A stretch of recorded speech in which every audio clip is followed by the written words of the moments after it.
right, good afternoon, everyone. Thanks for joining us. You are here for another edition of Chats with the Rudee Maniacs.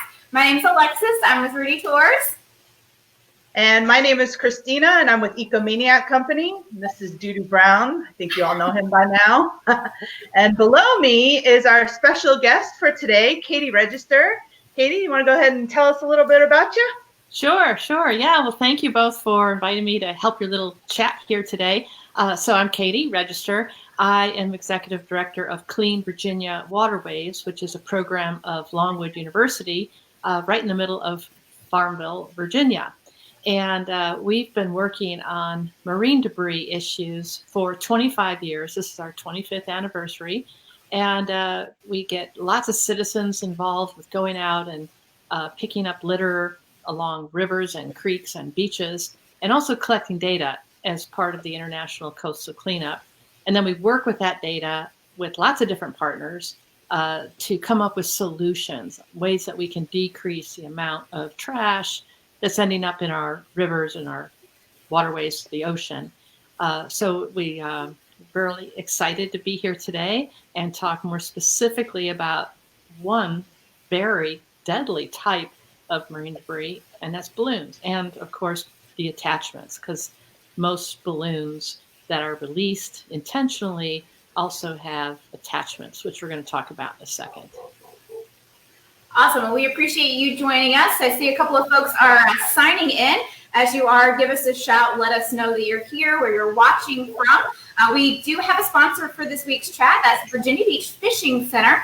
So like, comment, a lucky participant will win a gift certificate to the Virginia Beach Fishing Center. So make sure that you are eligible for that by commenting and liking on the post. Awesome. All right. I am goofing off over here trying to get this on the Clean Virginia Waterways of Longwood University Facebook page, which you should all follow once this is over. Oh, yeah. We welcome your participation there. Absolutely. So my first slide is, why are we even talking about balloons? Is it changing? Let's see. Okay. Sorry, guys, I'm being technical here. Okay, there we go. Why are we even talking about balloons? Well, I want to say, first of all, when we did our first chat, before we even became the world famous Rudee Maniac, we did a talk just about marine debris in general. And we got a lot of questions about balloons and balloon litter. So I think that this is an important subject for us to cover. One of the things that when we talk about balloons and balloon litter, first of all, it's a type of litter that travels great distances. And it's also a type of litter that people that normally wouldn't litter, and without even realizing it. Katie, do you want to kind of expand on that whole concept? Right, yeah. So for several years now, Clean Virginia Waterways has been working closely with the Virginia Coastal Zone Management Program to try to understand, why do people intentionally release balloons? And the key word here is intentional. We're talking about people who go out and purchase dozens or hundreds of helium-filled balloons, take them outside, and on purpose release them. We're not talking about an accidental release by a 2-year-old or anything like that. And part of our research, we brought people into the room who do plan balloon releases. They told us, yes, I plan balloon releases for birthdays and celebrations and weddings. And when we started talking about the impacts of balloons once they return to Earth, we asked, where do you think the balloons go when you release them? And I would say one of the number one answers we got was, I never thought about it. I mean, people just don't think about where those balloons go after they go up into the sky. But we know, of course, 100% of them come back down as harmful litter. So that was a real eye-opener, talking to people who release balloons who just didn't think about where they go. And you're right, sometimes people who say, I would never litter anything, somehow put balloon releases in their heads in a different category. But in fact, it is littering. Yeah, I think that's probably the most important takeaway from this particular slide is that we have to kind of get the word out that they don't just, there is no such thing as a way, not with all trash, but even with balloons that will disappear for a little while, but gravity, usually makes the ultimate choice to bring them back to Earth, and usually is harmful litter. Right. All right. My computer is being slow today. Let's see. Yes. Okay. So there's actually, if you're not a balloon expert or don't frequent the balloon stores or don't frequently buy balloons, there's actually two main types of balloons. Foil, which is also considered or sometimes called mylar balloons, but that's an incorrect term. I think if the balloons were actually made with mylar, it'd be crazy expensive. I believe isn't that a material that they use in that NASA uses for something? Yeah, it's a trademark term. Maybe similar? Right, it's a trademark term. So you're right that when people call them mylar, they're really talking about foil balloons, which are plastic covered with foil or metallic paints. Mm-hmm. So, and these are, because they are completely plastic, these particular balloons will break down into what's called microplastic. So oftentimes when we're out looking or just on the beach and we find a balloon, these foil balloons are actually kind of fragmenting and peeling and falling apart. And if you pick it up, sometimes the pieces just blow away. And that's going to stay in the environment for years and years. The other type is the latex balloon. And they're often touted as being biodegradable. Latex balloons are made from sap from a rubber tree. So they are made with a natural material, but often when in the production process, things are added to them that would not make them biodegrade instantly, which is why they can actually persist in the environment for years in the right conditions. Alexis, what's the most common type of balloon that you probably see out there when you're on the boat? The foil ones. There are some weeks when we'll pick up dozens of them, and primarily all of them are represented by that foil. And as you mentioned, and that's a really good point, they start to fragment. And I know typically when we scoop them out of the water and deposit them into the trash can, we're covered with those pieces as well. And they also are going to catch into the wind, as you mentioned, and kind of blow. We'll occasionally get some latex ones, but again, foil are the most common. We've had some that were ginormous, as big as me with kind of their stature. Yeah, we find some huge ones there. It's crazy. I should have brought them inside. I think we were playing with them yesterday when we were doing our teaser. I mean, these balloons, they're expensive too. I have to believe that most of those huge ones that are let go of are, there's a jet coming, Alexis. First the jet will fly over me and then it heads over to the boat. But anyway, yeah, they're super expensive. So I have to believe a lot of those are, let go on accident. So often when people do purchase balloons, they either knowingly or unknowingly add more plastic attachments to them. For example, the ribbons, and we'll talk about that in more detail later. And then all the plastic, like the clips and tubes and discs and things like that help hold the whole contraption together. Katie, did you have anything to add to types and attachments? The photos that you see there, the latex balloons on the bottom photo, all have plastic ribbons attached.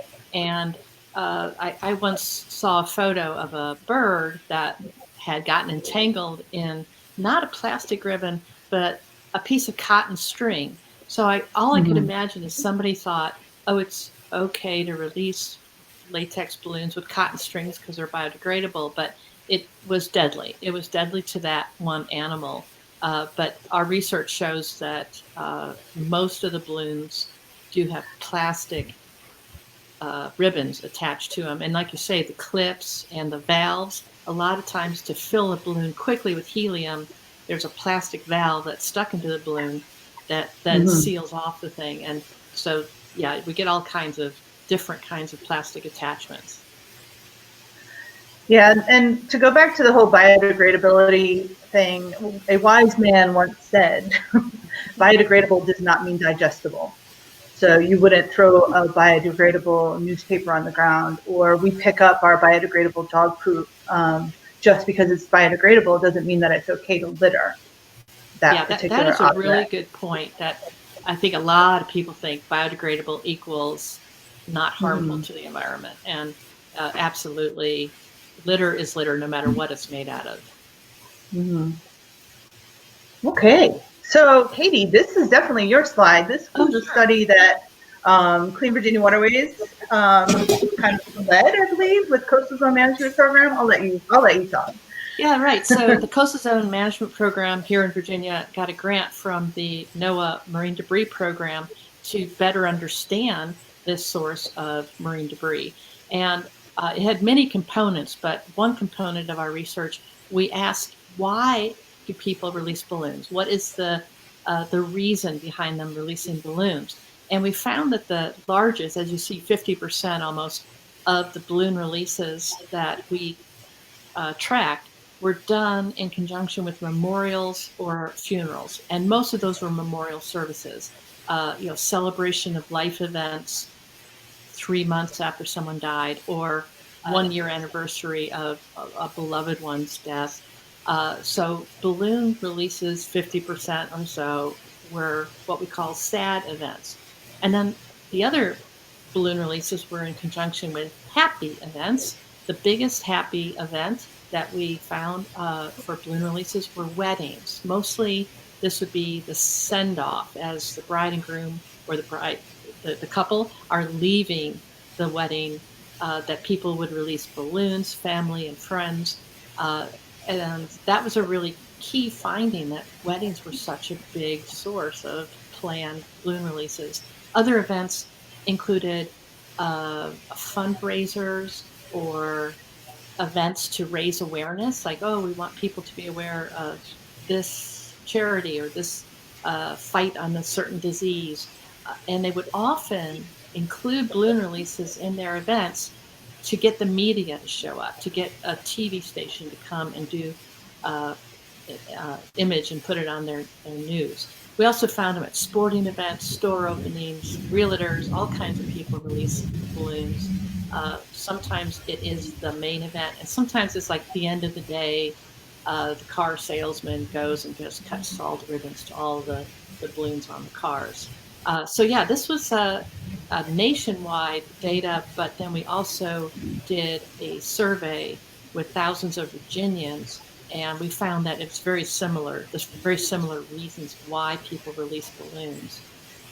We also found that most of these balloon releases were done as part of a ceremony. So it's not like, oh, let's bring together the family, give everyone a balloon, and let them release balloons. But there's always words said or prayers said or memories shared. Like, let's all talk about Grandpa, and then let's say a prayer. And so part of our research is trying to figure out ways that people can still come together and have that meaningful, uplifting ceremony or event, but do it in a way that does not create litter of any kind, especially airborne litter like this. Awesome. We had a question. Yeah, Brandy, we can post this a little bit later so you'll have a chance to see it a little bit more closely, and we can do that with some of these slides that have more wording on them. I'll be glad to do that. Mm-hmm. Yeah, and all of these reports and a lot of the charts and graphs that you're going to see today, we're going to have a website at the end of this talk, and we'll also post that in the comments, where you can go back and look at these reports and get a good look at the research in its entirety, all 90 pages or so. Yeah. So they're big reports, lots of details. Yeah. Okay, so we're going to talk about why are balloons so harmful. That's a great question, Hillary. What stance does balloon manufacturing companies have on this? We've had some discussions about this lately. The Balloon Council is the group that represents the balloon industry here in the United States. Are they the only ones we know? They're the only ones I know of in the U.S. at least that basically work to fight laws that are trying to restrict balloon releases. But yeah, and we were just talking, as you said, Christina, yesterday, as a matter of fact, about how the balloon industry, as represented by the Balloon Council, have changed their approach in the last 2 or 3 years, maybe 2 years. They used to defend balloon releases. They used to say, oh, if you're using latex balloons with no attachments, it's okay. I even saw them once use the words environmentally friendly in conjunction with the balloon release. But they have recently started to say that they do not condone the intentional releasing of helium-filled balloons. Yeah, and they do have a pretty good education program going on with consumers and their retailers. So they have responsible balloon practices and responsible balloon retailers programs. So certainly you can check out their website, the Balloon Council, and see what they're up to and what their take is on all of this, for sure. Right. So why are balloons so harmful? Well, this study was conducted by many scientists actually around the world, kind of, I think, put all their data together about what has most affected certain types of, especially marine wildlife, seabirds, sea turtles, and marine mammals. And these were the top 5. So balloons fell into that category. And kind of going to move along here because we're already at almost 20 minutes. Oh, okay. Yeah. So we do have, obviously fishing gear, kind of in a way, fishing line and balloon ribbons can have the same effect on an animal. It's entanglement, and it can also be an ingestion issue. And do you guys have anything else to talk about with this particular slide? This is a Ocean Conservancy, but it was also several other scientists that put all this data together. Yeah, I find it fascinating that of the 5 most deadly types of ocean trash, 4 of them involve most everybody every day. It's what we drink, what we eat, what we smoke, and those people who release balloons. So yes, these are very deadly things. And look how preventable they are. I mean, almost everything on that list could be prevented from getting into the ocean. Alexis, how often would you say you encounter this kind of stuff? Or have you guys ever encountered entangled wildlife out while you're out on a dolphin or whale watch? We have, fishing line, fishing gear. That's kind of a big one. I can't recall anything specifically, but I'm sure that there have been instances of other things as well. But here in the inlets, I was scooping out trash a little bit earlier today behind the boat. So I was getting plastic bags, bottle caps, cigarette butts, and you definitely see that along the ocean front as well, and even further offshore. And I think that's kind of the surprising and disheartening fact for folks is you think, okay, well, we're near where people are on a regular basis. That's the only place we're going to see it. But even way offshore towards the Norfolk Canyon, we're picking up trash, we're picking up balloons. So, definitely we do see a lot of those things as we're out and about. Yeah. Okay. Yeah, lots of fishing line. Definitely. Now we have fishing line recycling bins, even at Rudy Loop. I'm so excited. Yeah. So with marine animals, entanglement and ingestion would be the reasons why this type of litter is so deadly. It's they're bright and colorful, and I think, so when you're a sea turtle and you feed on things like jellyfish or seagrasses or squid, I mean, these are exploded latex balloons. You don't get anything. There's not a whole lot out there that looks like regular prey as much as this stuff does, in my opinion. Yeah. And I wanted to point out, too, that while it's really well documented, the impact of balloon litter on marine animals, this is also a problem with other animals. If you Google balloon injury horses, you'll find all kinds of stories about balloons that landed, spooked a horse, or got entangled in the horse's legs and spooked it. Cows who eat the balloons. There's even wild, bighorn sheep that are attracted to color. They live in a very monotonous colored area, and if they see something bright, it actually attracts them, and they eat them, and they become, they have problems with ingestion as well. So, just because people live miles from the ocean doesn't mean that they're not impacting all kinds of animals on land and in the water. Yeah, I just read an article about the deserts outside of Las Vegas and how often they find balloons outside in the desert outside of Las Vegas. And I found a balloon in Hampton. It was floating around in the Chesapeake Bay. It was coming in, and it was actually from Kansas. And that was 1,400 miles as the crow flies, directly west of us. It had a logo on it, so I was able to identify where it came from. So yeah, even if you're in Kansas, you can affect either the farm next door, or you can affect the marine animals. Right. Here yeah, one of our volunteers during the International Coastal Cleanup found a balloon from a school. I want to say it was Missouri. It was definitely the Midwest. And there was a laminated card on it by a student saying that they pledged to be drug-free. And as part of their pledge, they released a balloon. So yeah, balloons travel. They travel long distances. Yeah. All right. I love this slide. I've used this slide in a lot of my talks, education, and these pictures usually create that aha moment.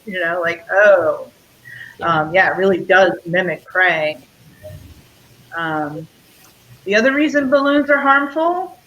This is just a chart from one power company in Southern California about power outages from foil balloons getting entangled in power lines. And as we know, California does not need sparks flying from their power lines, because then they have fires, and there have been fires that have been caused from foil balloons, particularly hitting power lines, and it's not a good thing. Yeah, and these outages impact thousands of families, thousands of businesses. So it's a big deal. Again, our research that we did as part of the NOAA Marine Debris Program grant, we found up to 20% of all power outages in the United States are caused by balloons. 20% of power outages. And some people really respond to this. They may not care too much about turtles, which is crazy because we all love turtles. Oh, don't take away my air conditioning. So yeah, this is a big problem. Yes. Jackie just made a comment about the paper lanterns, sometimes called sky lanterns or Chinese lanterns. Basically, they're a metal or bamboo frame with paper around it and then a candle on the inside. And in theory, if you light that candle, it eventually it'll float up and float away, and the whole thing will burn while it's still in the sky. In reality, these things can come back down. And recently there was that was New Year's Eve. 2 women, I believe, illegally purchased the sky lanterns because they're illegal in Germany. Was it Germany?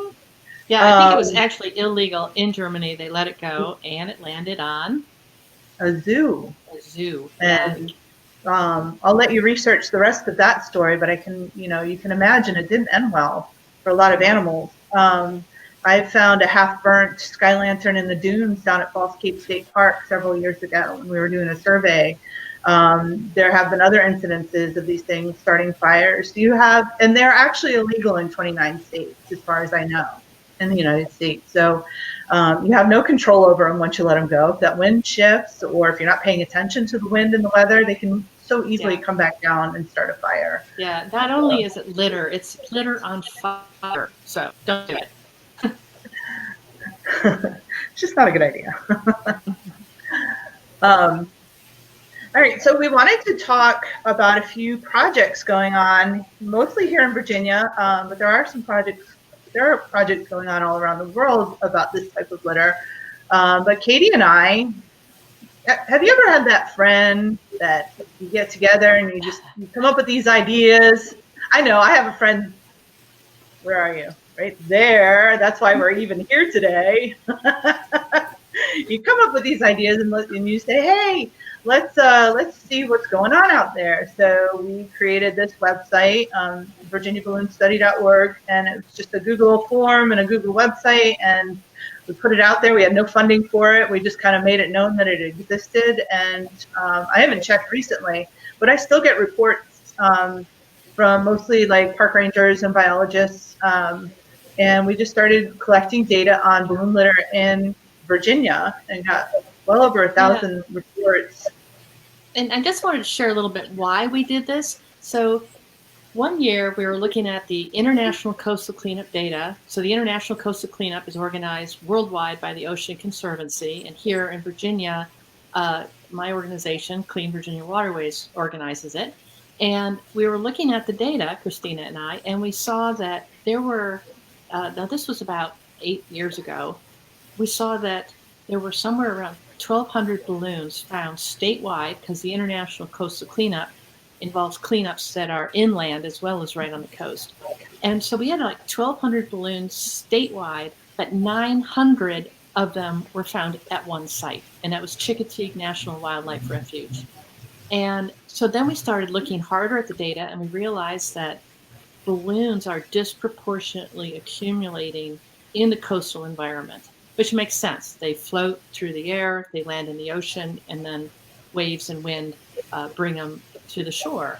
And that's why we thought we need more data. So we did this study, and that led to the next study, which led to the next study. Which led to this study. Yeah, just good science. You ask a question, you start gathering data. Where is Kathy? I don't see her. Is Kathy O'Hara on here today? She is. From her. She is? Okay. Oh, yay. So, yeah, she's one of those other friends that comes up with all these brilliant ideas. And she said, we should go out to one of the barrier islands on the Eastern Shore and take a look at what's going on out there.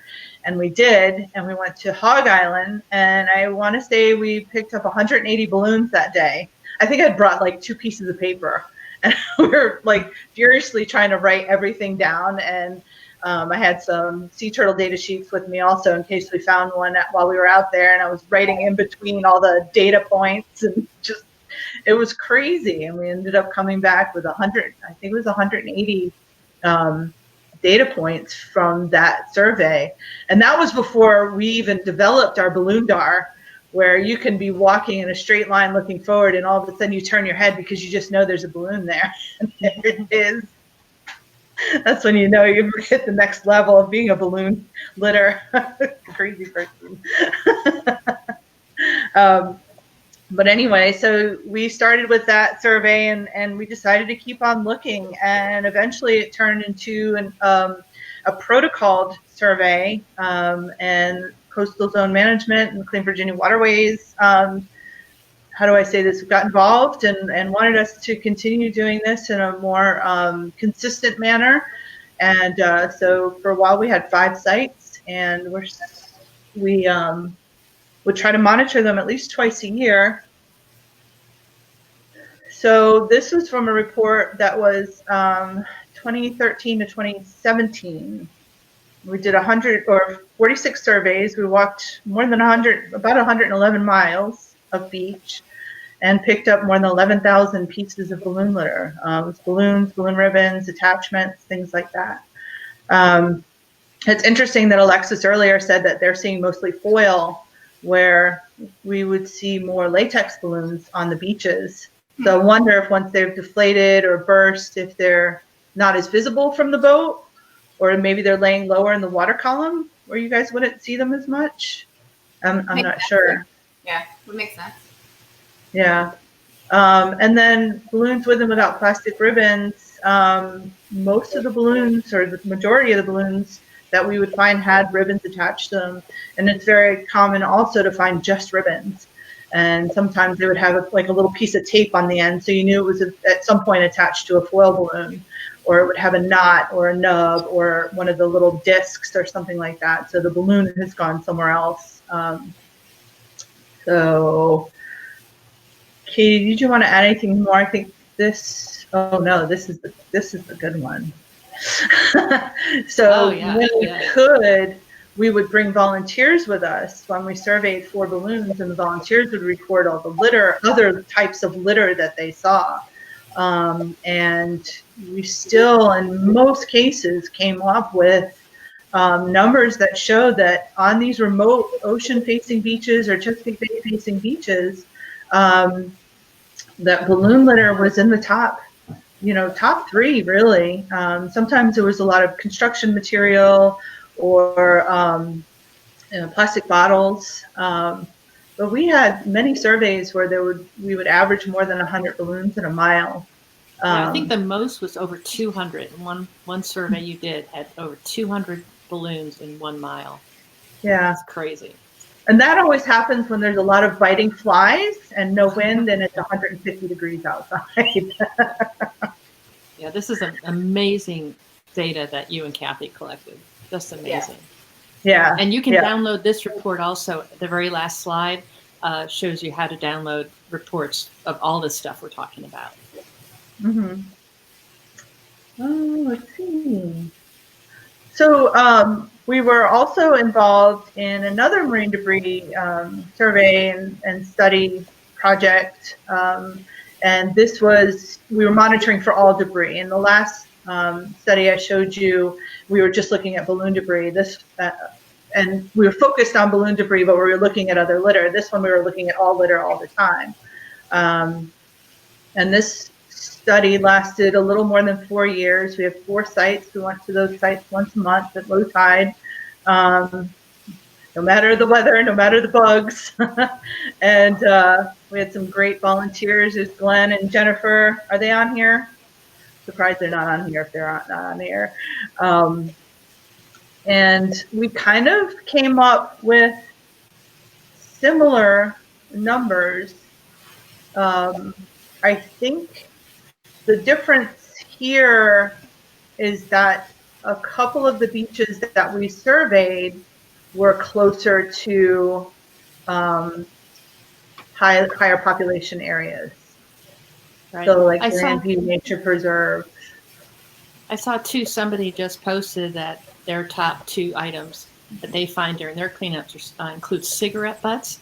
And actually, according to the International Coastal Cleanup for Virginia, cigarette butts are the #1 most commonly found thing. But again, we're doing cleanups inland. We're doing them in parks and places where people are more likely to drop a cigarette butt. So yeah, I'm not surprised that his data shows, I think he said cigarette butts and beverage, either bottles or caps. Bottle caps, yeah, caps. Oh my gosh, they are often #1, and they were #1 in this study that you see here. Mm-hmm. Yeah, Alexis, do you see a lot of floating butts, cigarette butts out there? We do, unfortunately. And they're a little bit more tricky for us to be able to see, particularly when we're running along. We won't really pay attention and notice what it is until you're way past it. So for the most part, the ones that we're able to retrieve would be from right here, in the inlets where the water's a little bit more still. But yeah, we definitely see a lot of representation from all of those that are listed on that chart. Mm-hmm. Yeah, it'd be interesting. It seems like the more remote we were, the fewer cigarette butts we would find. It was very rare. You could almost tell when it was a holiday weekend by the number of cigarette butts that would wash up, because there was a lot more boat traffic, I think, out there closer to the islands and the areas where we were surveying. But on those islands and on those beaches, balloons were certainly very prevalent, especially the more remote you got. It seemed like the more balloons you would find. And some of that might be an artifact of people like at Grandview Nature Preserve or at Back Bay were able to pick up balloons, if they were beach walking and other litter. So we might have missed some of that data. Not saying that's a bad thing. It's okay. Yeah, you also mentioned you also mentioned how the litter changes depending on, is it near a holiday weekend? And we heard from a ranger at Back Bay National Wildlife Refuge that she could always tell the season by the color of the balloon litter. She knew that right after Valentine's Day, there'd be a bunch of red balloons, heart-shaped balloons.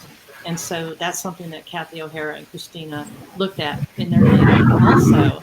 And they discovered like Mother Day balloons and I Love You Mom balloons would show up after Mother's Day, and lots of graduation related balloons and congratulatory balloons would show up in the spring after high school, college graduation. So again, if you really want to know all those details,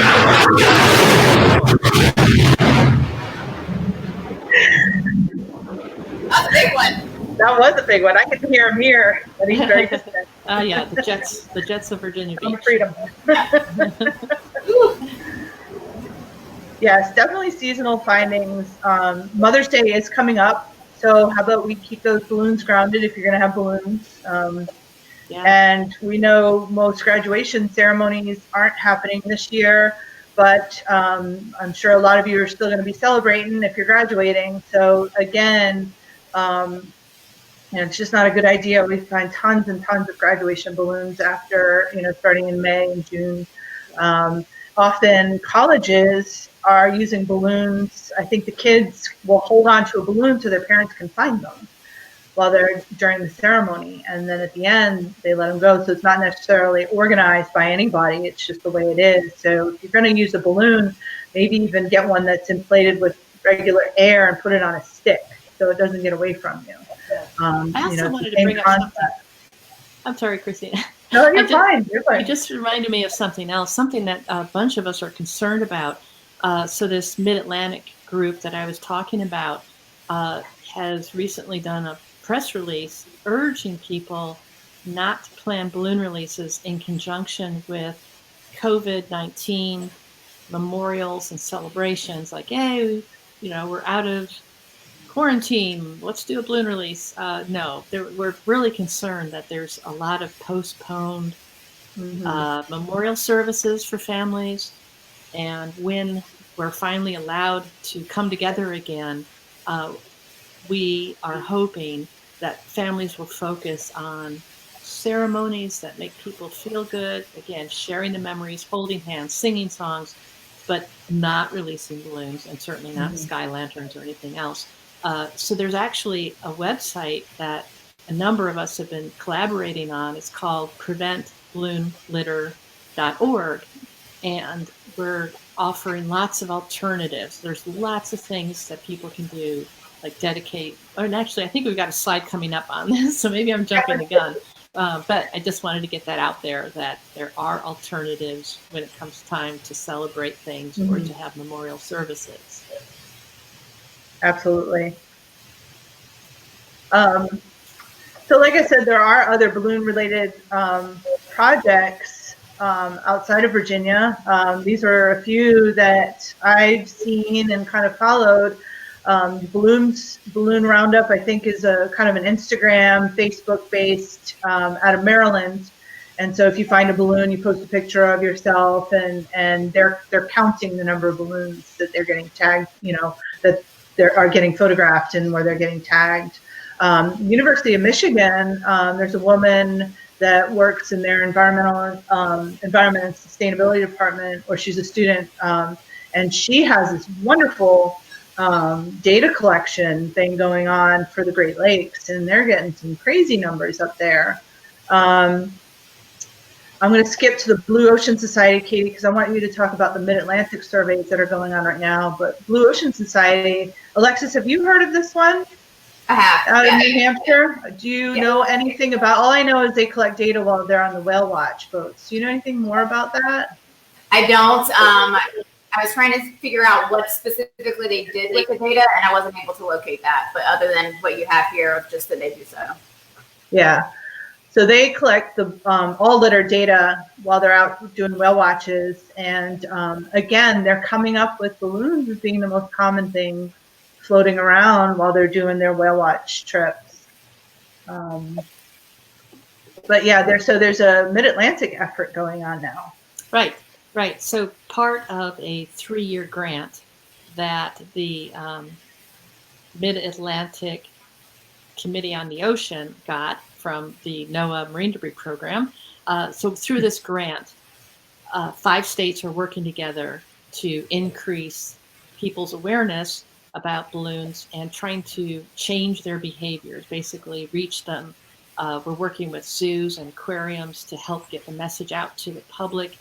But in conjunction with that, each of the states are doing quarterly monitoring of balloon litter on beaches. So that's New York, New Jersey, Delaware, Maryland, and Virginia. And they're using the protocol that Christina mentioned earlier that she and Kathy O'Hara developed. So yeah, we're trying to get the data because I think a lot of people don't understand that they really are accumulating in coastal environments. Yep. All right. So as the awareness grows and as all these groups are collecting data and being able to use that data to educate the public and also to educate our legislators on this being a huge litter issue. So for example, the state of Virginia has a law that currently states that it is illegal to release 50 or more balloons. And what that law has kind of done is permitted the littering of up to 49 balloons. So we attempted to change that law earlier this year here in Virginia. That picture with the four of us standing there, that's me on the left. And Mark Swingle from the Virginia Aquarium and Delegate Nancy Guy, who carried the House bill through, and that bill would have banned balloon releases completely.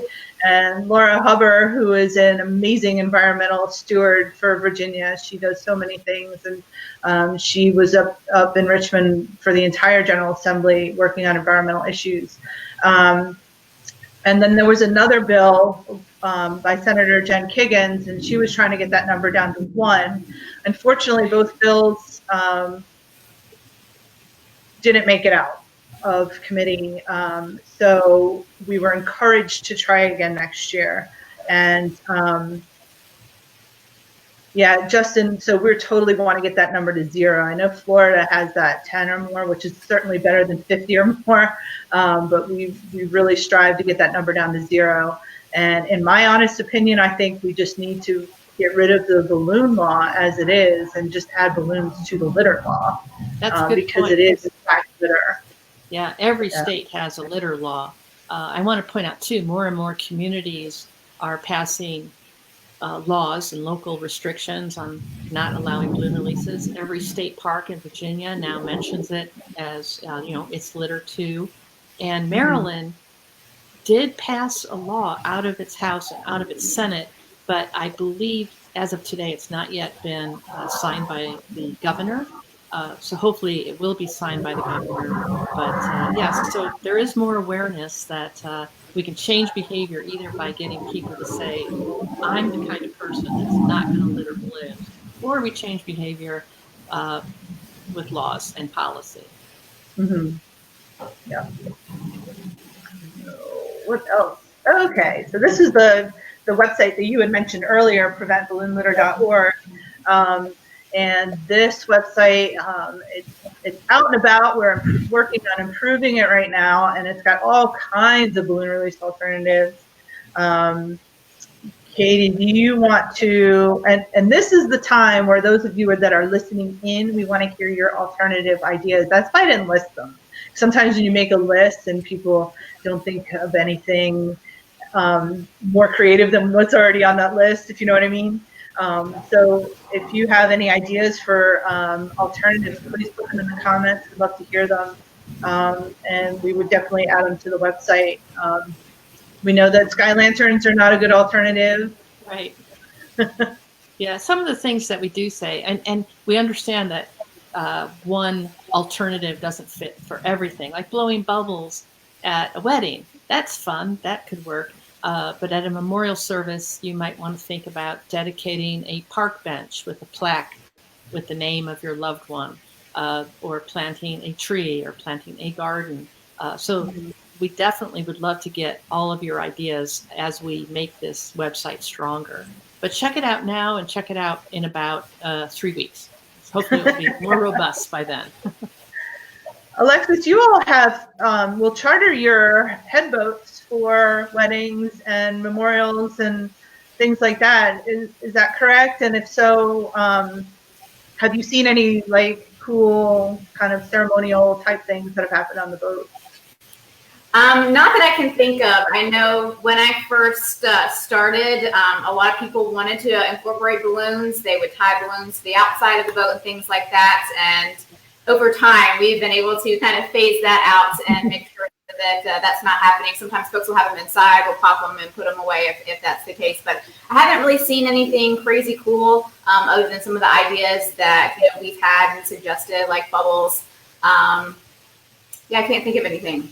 Really, but I would love to have some ideas for really cool alternatives to give to folks. Absolutely, right. Yeah. I smell a toolkit coming up for something else we're working on. All occasions. So we do want to talk about education. A lot of you that are on here or may see this talk in the future. Like, what can I do to help? What can I do to get the word out? How do I explain to people that this is litter? And these are some of the cool ideas that we're about to talk about. But one thing I do want to say, and I think, Randy, you might have mentioned this earlier, is when someone is grieving and in the middle of a memorial or planning a memorial, that is generally not a good time to try to educate. Or if you are going to try to educate, you have to be incredibly sensitive about it.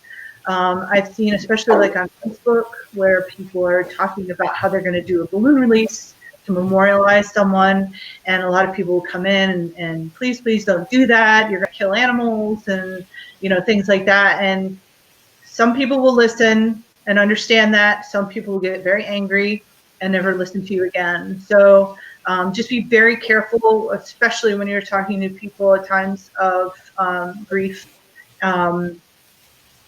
It's a very important issue, but it's also important to understand that just might not be the time. That's the best I can say about that depressing subject. Do you have anything to add? Nope, I think you said it well. Nope. Timing is everything. Yeah. So again, where's Kathy? Hi, Kathy. Kathy, I don't have the picture up here. So Kathy created this trash talking turtle when her daughter, who is now a sea turtle conservation specialist in Florida, was just, probably, how old was Katie? Maybe 10.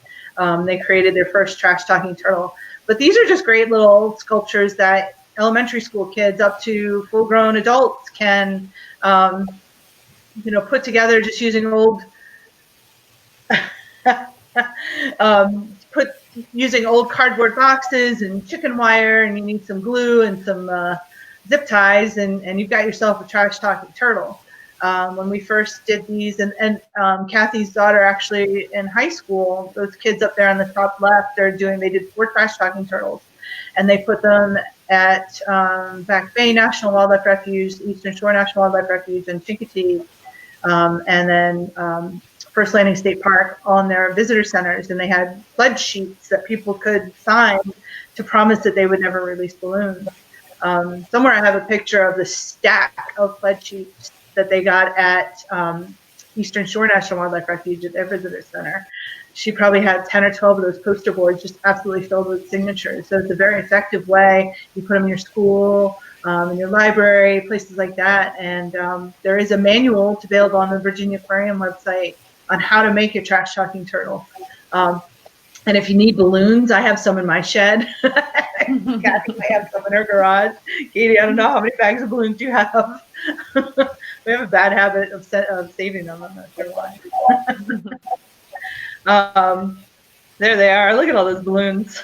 So that was all the balloons that were collected during that balloon survey project. So there's a few thousand balloons in that pile right there.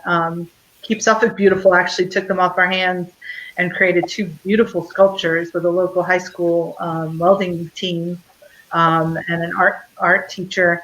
And there's a sea turtle that you see here, and there's also a butterfly, and they travel. They were at the aquarium for a while. I think they've been to a library, or they were at the Slover Library for a little while. So just some ideas on how to use that litter that you've collected, because it doesn't have to be balloon litter. You can use any kind of litter. If you want to get a message out, making these sculptures can be a very effective way of getting the word out. Right. I think Alexis needs one on the Rudee Flipper. I've made some smaller ones before that we had on one of the boats a while back, with that one sea turtle project that you and I worked on together a while back, Christina. We had the prototypes for all of that, and then I had to come up with some smaller options that folks could use, that kids could make a little bit more easily. So I did have a couple of small ones. So maybe we will bring that back with some of the trash that we collect and put a couple of cool sculptures together. That's a good idea. And with education, what we can hope for is behavior change. Right. Yes, I'm glad you added this slide. The research I was mentioning that we started several years ago, asking who releases balloons. By the way, we found that the number one type of person who plans balloon releases is female. Over 80% of organized balloon release events are organized by females. But as a result of this research, we came up with a campaign that's aimed at people who are getting married. It's called Joyful Send Off, and we're trying to help them change their behavior and think in terms of ways to celebrate the send off from your wedding in ways that don't create litter. So you're right, education and awareness is really important, but then what we're hoping for after that is behavior change. And again, you can download this report as well from our website. We have a wealth of information on the Clean Virginia Waterways website. Thank you. We do. Wow, that's it. That's all I've got. There's that website for all those publications, and we will list the links to some of the other things that we. Oh, look, Judy Brown's awake. Hi, He's been in my lap the whole time. Hi. You're supposed to be the star of the show, mister. You sleep through it. Yeah, I see Hillary. Hi, Hillary. Yeah. Thanks for joining us today. Hillary was an intern when she was a student at Longwood University. She interned with Clean Virginia Waterways and entered a lot of the data we've been talking about. So, go girl. Surf memorial circles, throw roses into the water or carnations. Yeah, I mean it's a biodegradable but a very all natural. It's a plant, so yeah, that would absolutely be a great alternative to any kind of litter event. Yeah, so I'm done. Yeah, thank you. Thank you. It was fun. You guys have anything else you'd like to say before we sign off? Say bye. he's so handsome. Yeah, don't release balloons. Helps Seems pretty easy. Yeah. Yeah, so the campaign that we briefly touched upon about prevent balloon litter, any campaigns you're going to especially be able to find on the Clean Virginia Waterways Facebook page. And then the publications are longwood.edu/cleanva/publications. We hope that you will share this video, especially with your friends that you may know that do plan balloon releases. And if you have or know children that don't know this, I promise you, when you explain it to them, they get it. So don't hesitate to explain to a child, if you're going to have a balloon, just hold on to it, put a weight on it, tie it around their wrist, keep it on the ground, pop it and trash it when you're done. And we couldn't mention all the people who are working on this project nationwide and worldwide. I mean, there's people in Australia and the United Kingdom has a very active group. So we're going to try to put links to as many of those other programs on the preventballoonlitter.org website. But if you know of some groups that we don't know of that are doing some education on this, please let us know. We want to get the word out. All right. Okay. All right, guys. Well, we appreciate everyone tuning in for us this afternoon. This is our 4th week of chats. With us, we appreciate all that you do, as well as jet noise. Hanging out with us today. We've had quite a few folks joined in. Again, we will summarize everything for you in some of the comments on the chats. We'll post some of these links so that you can click on them and explore them yourselves. Ask us any questions. We'll monitor these and make sure that we find answers to them in addition to that. So coming up on live feeds, for those of you hanging in from Rudee Tours, we do have another live chat coming in tomorrow. We saw Jackie chime in on a couple of these comments, and she'll be joining us tomorrow at 11 to talk about some of her acoustic work with whales. And then we'll be back at 3 Maniacs next week, Wednesday at 2 o'clock. We've got a couple ideas of some things that we want to chat about, but if you have something you want us to cover, let us know, and we'll see what we can put together. But again, thanks everyone for joining us. Make sure you comment or like so you can be eligible for that prize from the Virginia Beach Fishing Center. Otherwise, we'll see you next time. All right, bye, everyone. Thank you, Katie. Bye. I'm trying. Maybe. We're going to stay live forever.